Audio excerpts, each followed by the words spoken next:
Ito ang hardin ng panalangin.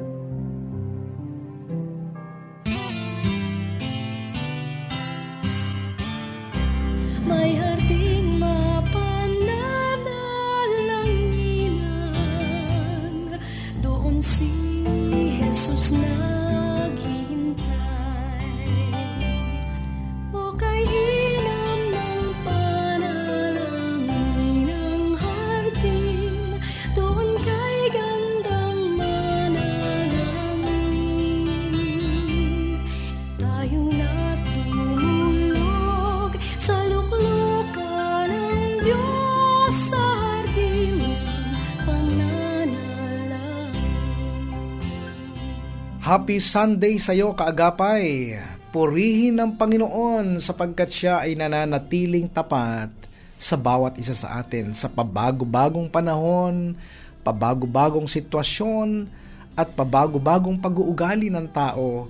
Ang ating Panginoon ay hindi nagbabago at siya ay laging tapat sa lahat ng pagkakataon sa ating mga buhay. Mga kaagapay, bago po tayo magtungo sa ating mga simbahan o bahay pananambahan upang maglingkod sa araw na ito ng linggo, magandang tayo muna ay magsama-samang dumulog sa ating Diyos sa pamamagitan ng pananalangin. Ako po si Pastor Ronald Llobrera para sa Hardin ng Panalangin. Tayo po ay broadcasting mula dito sa taluktok ng One Corporate Center sa Ortigas, Pasig. Ako ang inyong hardinero tuwing Biyernes, Sabado at Linggo dito po sa 702 DZES FEBC Radio TV, Agapay ng Sambayanan. Napapakinggan po tayo at napapanood sa Facebook Live at YouTube ng DZES at ganun din sa 702 DZES app. Kagapay, nawa ang araw na ito ay puno ng pag-asa para sa atin at puno ng pagkilos ng Panginoon sa buhay natin. Simulan natin ito sa ating pagdulog sa Diyos sa pamamagitan ng taus-pusong pananalangin. Panginoon, muli pinararangalan ka namin at dinadakila sa aming mga buhay. Maraming salamat po, Panginoon, sa patuloy ninyong pagpapadama ng inyong pag-ibig, biyaya, provisyon, at sa lahat po ng aming pangangailangan. Ikaw ay laging tapat na tumutugon sa bawat panalangin. Panginoon, sa oras pong ito, aming idinadalangin na matuto po kami lagi na manampalataya, magtiwala. At kung may mga pagkakataon na kami po ay nag-aalinlangan, Panginoon, patawarin niyo po kami sapagkat hindi namin dapat pinag-aalinlanganan ang inyong katapatan at kabutihan sa aming mga buhay. Pinagpe-pray namin sa araw na ito ang aming gagawing paglilingkod sa inyo, at bago po kami magtungo sa aming mga bahay panambahan, mga churches na aming pinaglilingkuran, patuloy niyong siyasatin muna ang aming mga puso at maging karapat dapat po kami sa ibinigay ninyong paglilingkod o ministeryo sa amin, Panginoon. Muli, pinagkakatiwala namin sa inyo lahat ang buhay ng aming mga kaagapay, anuman ang pinagkakaabalahan. Yung iba po ay nasa biyahe, yung iba naman, Panginoon, ay nasa trabaho, at yung iba ay nandoon sa kanilang tahanan.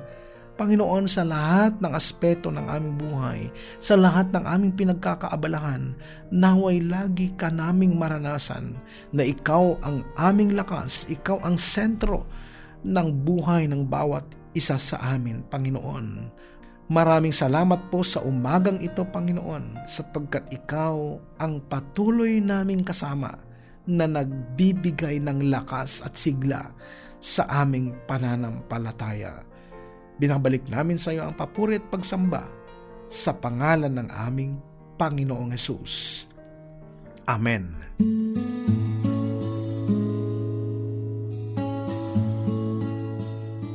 Nagbabalik po ang Hardin ng Panalangin. Ako po muli ang inyong kaagapay, Pastor Ronald Llobrera, ang inyong hardinero tuwing Biyernes hanggang Linggo. Kumusta ka naman, kaagapay? Kung ikaw ay may mga prayer request, i-comment mo yan sa ibaba.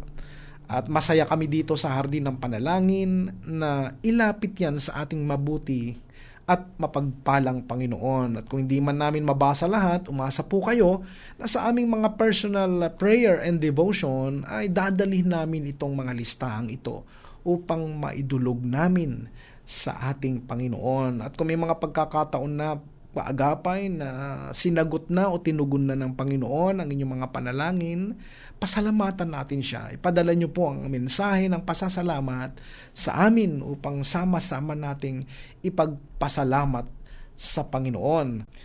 Ang pag-aaralan natin sa umagang ito, kaagapay, is all about under God's watchful care o sa pagbabantay o mapagbantay na pagtingin ng Diyos. Philippians chapter 4 verse 7, "And the peace of God, which transcends all understanding, will guard your hearts and your minds in Christ Jesus." Kaagapay, napakaganda ng paalaala ng salita ng Diyos. Hindi kailanman tayo iniiwan ng Panginoon. Minsan, pakiramdam natin ay mag-isa tayo sa laban. Pero sa katotohanan, binabantayan tayo ng Diyos sa bawat sandali ng ating buhay. Ang kanyang mga mata ay laging nakatuon sa atin, hindi para tayo ay husgahan, kundi para tayo ay gabayan, tulungan, at patatagin tayo. First, you have peace even in the midst of problems. May kapayapaan ka kahit sa gitna ng mga alalahanin o problema. Pilipos, Kabanatang 4, Talatang 7, "At ang kapayapaan ng Diyos na hindi kayang maunawaan ng pag-iisip ng tao, ang siya mag-iingat sa inyong puso at pag-iisip dahil kayo'y na kay Kristo Jesus." Kaagapay, kapag ang puso mo ay payapa kahit magulo ang paligid, senyalis iyon na ang Diyos ang nagbabantay sa iyo. Hindi galing sa mundo ang iyong kapayapaan. Galing ito sa Diyos na nagbibigay ng kapanatagan. Ang kapayapaan ng Diyos ay hindi nakadepende sa sitwasyon, kundi sa presensya niya sa iyong buhay. Secondly, help comes at the right time. May dumarating na tulong sa tamang oras. Ayon sa mga awit, Kabanatang 34, Talatang 7, "Anghel ng Panginoon ang nagbabantay sa mga may takot sa Kanya, at sila'y inililigtas niya sa kapahamakan." Kaagapay, kapag may taong biglang tumutulong o may sagot na dumarating sa iyong mga panalangin, yan ang patunay na kumikilos ang Diyos. Hindi siya late. Laging sakto ang kanyang timing. Amen? Kung kailan akala mo nahuli na ang lahat, doon dumarating ang tulong ng Diyos. Napakabuti ng Panginoon. Thirdly, you gain strength even when you are weary. Lumalakas ka kahit pagod ka na. Isaiah chapter 40 verse 29, "He gives strength to the weary and increases the power of the weak." Kapag ramdam mong pagod ka na pero may lakas ka pa ring magpatuloy, yan ay hindi dahil sa sarili mong kakayahan, kundi dahil pinapalakas ka ng Diyos. Ang Diyos ang nagbibigay lakas sa mga nanghihina upang makayanan ang laban ng buhay. Anong makikita natin dito, kaagapay? May kapayapaan ka kahit may problema. May dumarating na tulong sa tamang oras at lumalakas ka kahit sa gitna ng pagkapagod.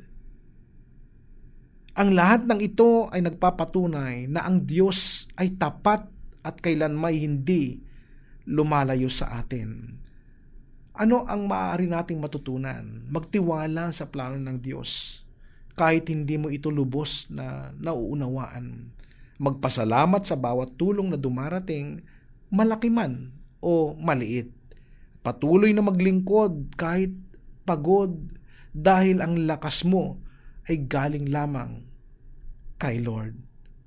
Amen? At kapag may pinagdadaanan ka, huwag mong isipin na nakalimutan ka na ng Diyos.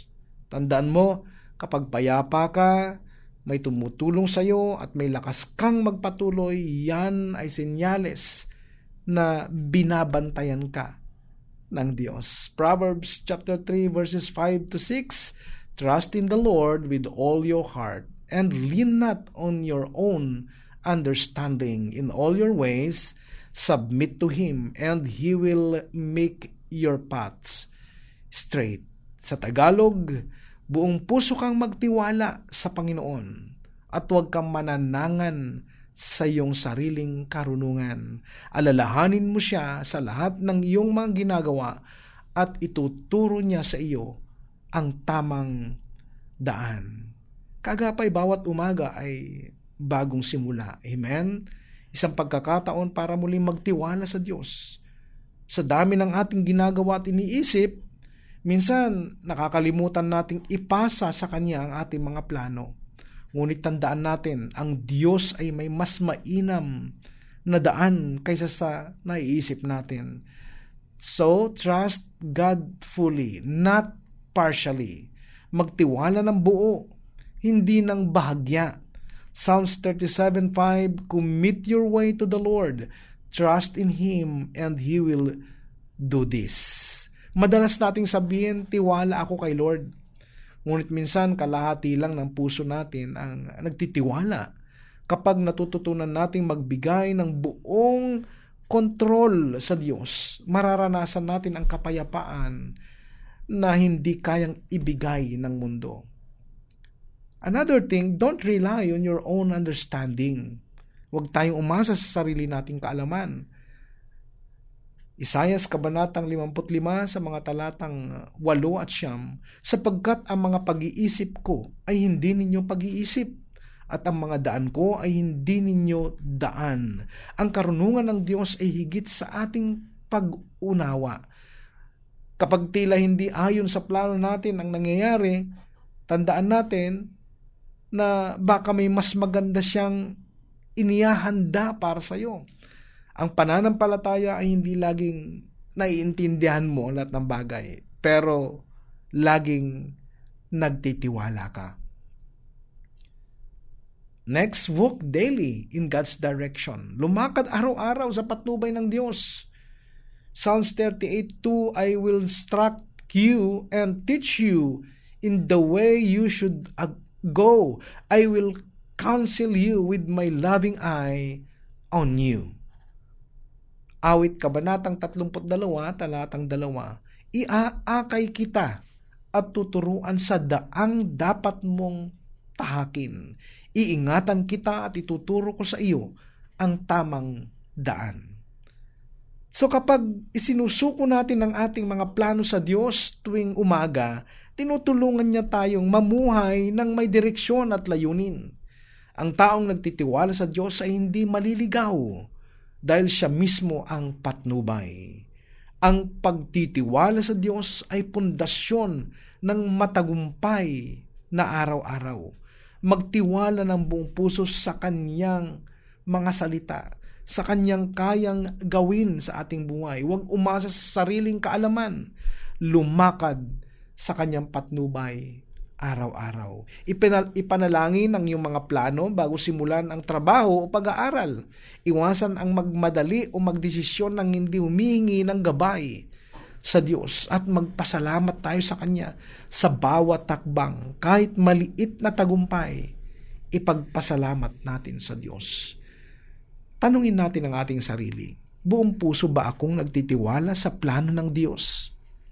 Kapag sinimulan natin ang araw na may pananampalataya, matatapos natin ito ng may kapayapaan. Ang taong nagtitiwala sa Diyos ay hindi kailanman mawawalan ng direksyon, sapagkat ang Diyos mismo ang daan. Amen.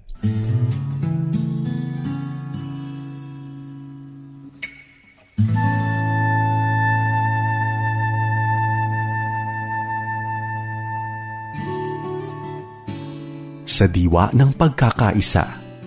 Ating idalangin sa Diyos ang ating sambahan. Ako po si Pastor Jim Villapuerte ng CBN Asia.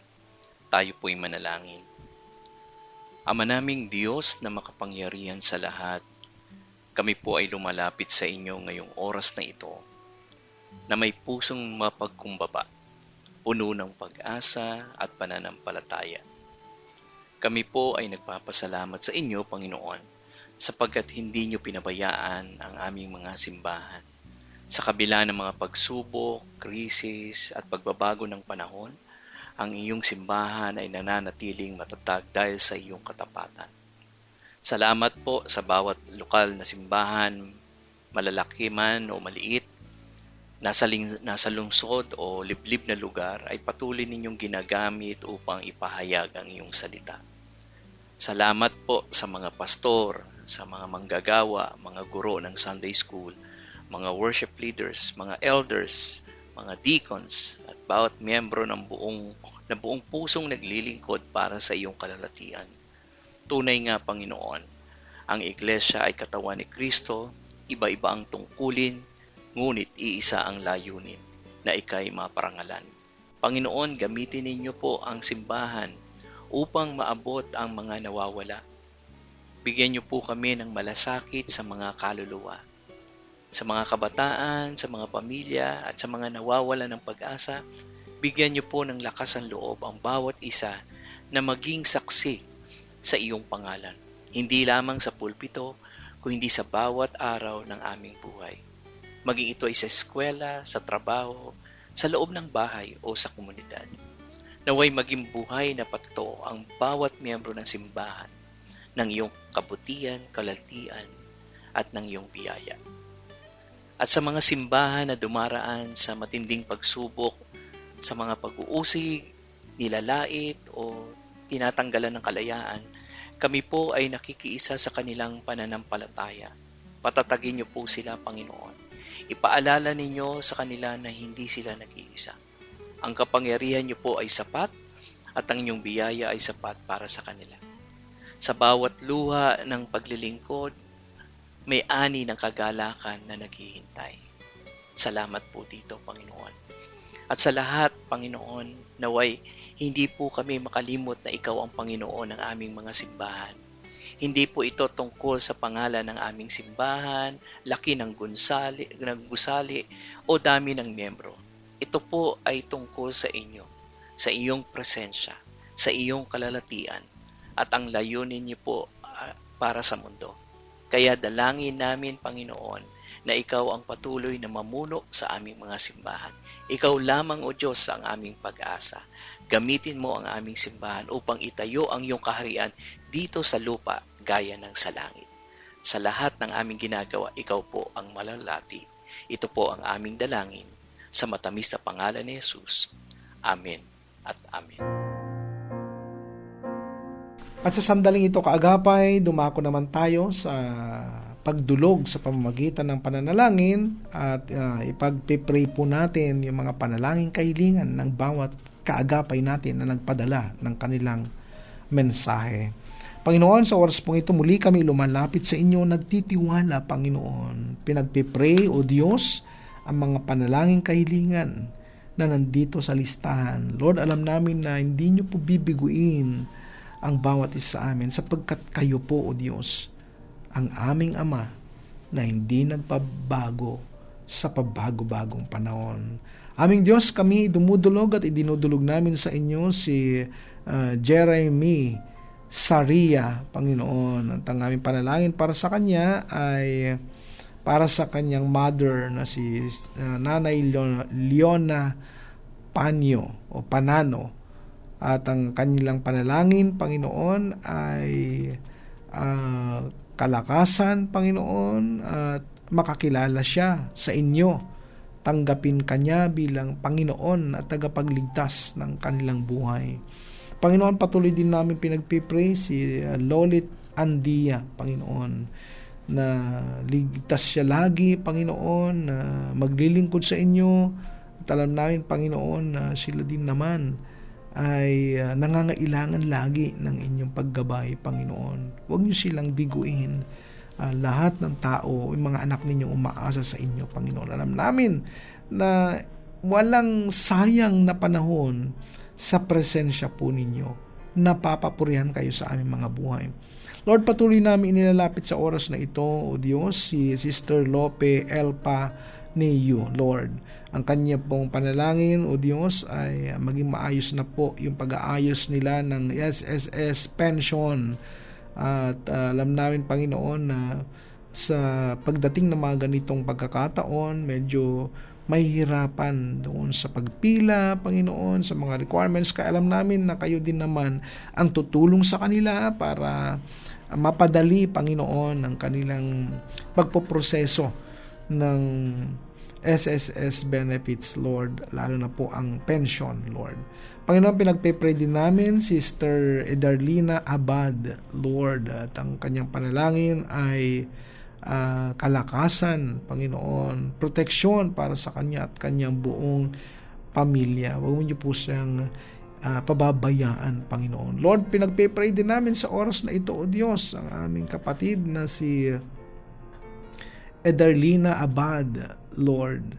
Ang kanyang panalangin ay kalakasan ng aming kamanggagawang Tess Aka, Lord, na nag-undergo ng chemotherapy. Lord, naway maalis ang anumang mga pinangangambahan ng aming mga kapatid na ito na karamdaman, mawala ito at matunaw sa pangalan ng aming Panginoong Yesus. Pinagpe-pray din namin, Panginoon, sa oras na ito si Eudnis o Edsi Diamante, Panginoon. Ang kanyang panalangin ay sa kanyang nalalapit na operation, yung operation po ng kanyang kapatid, Panginoon, na si Kenneth Rosquillo, Panginoon. Lord, samahan niyo po itong aming mga kapatid na ito at ma-enjoy nila yung inyong pasalubong.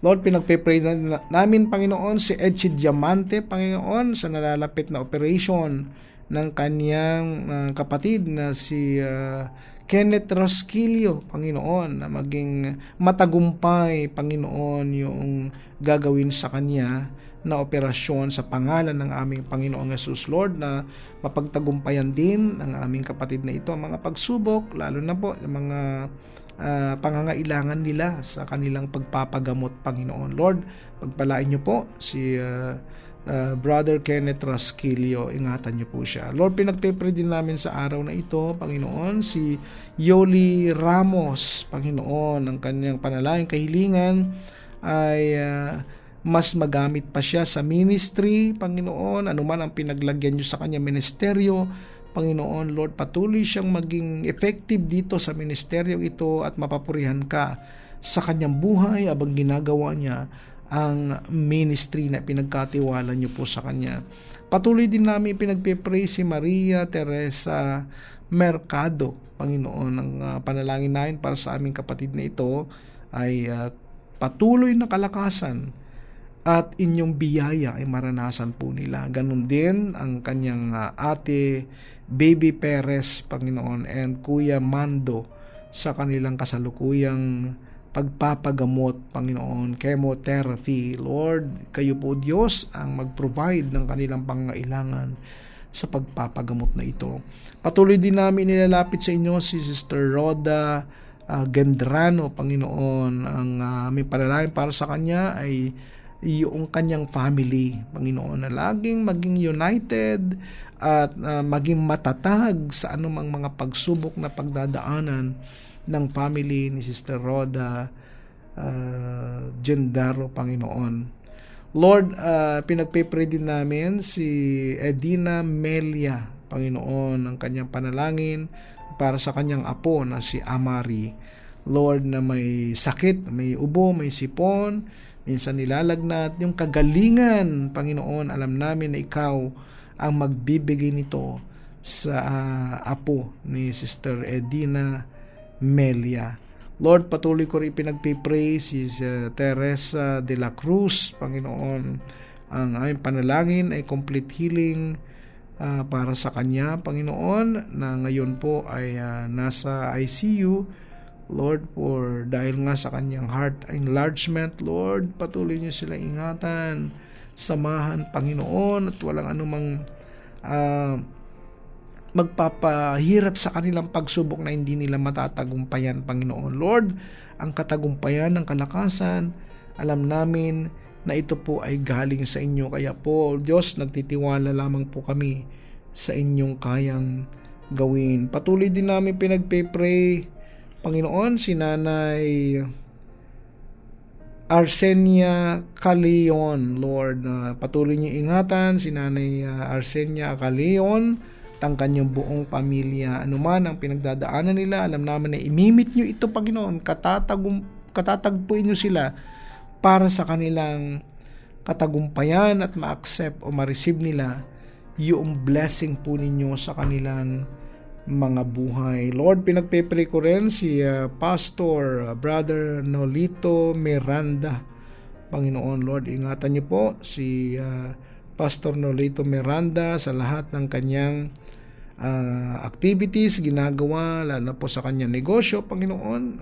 Kaulagi maging sentro ng kanilang pamilya, ng kanilang buhay sa pagpapasulong ng mga negosyong ito, Panginoon, under His care. Lord, huwag niyo po siyang pabayaan. Lord, patuloy din nilalapit namin sa inyo ang gaganaping fishing tournament, Lord, ng Yimilif Valenzuela o Kuloong, Panginoon, na kung saan ay magtitipon-tipon ang mga anak ninyo, mananampalataya, para po sa programang ito na fishing tournament this coming May 1, 2026, Lord. Kaya alam namin na hindi niyo sila pababayaan, sasamahan niyo po sila anumang situation ng kanilang buhay. Panginoon, maraming salamat sapagkat kayo ang Diyos namin na hindi nagbabago kahit pa sa maraming pagkakataon na ng pabago-bago, Panginoon, sa aming mundo, na natili pa rin ikayo na tapat, Panginoon, sa aming buhay. Maraming salamat po. Pinupuri namin kayo at dinadakila sa pangalan lamang ng aming Panginoong Yesus. Amen. May harding mapananalangin. Mga kagapay, magkarinigan muli tayo mula Biyernes hanggang Linggo sa radyo, online at dito sa Channel 185 sa Signal. Ito'y sa pakikipagtulungan ng GCTV. Para sa programang Hardin ng Panalangin, ako po si Pastor Ronald Diobrera na nagpapaalalang ang Kristiyanong namumuhay ng tapat ay sapat sa lahat ng bagay. Magtapat po tayo sa Diyos at ang Diyos ay hindi magkukulang. Pagpalain ka ng Panginoong Yesus. Kay sarap ng lumapit sa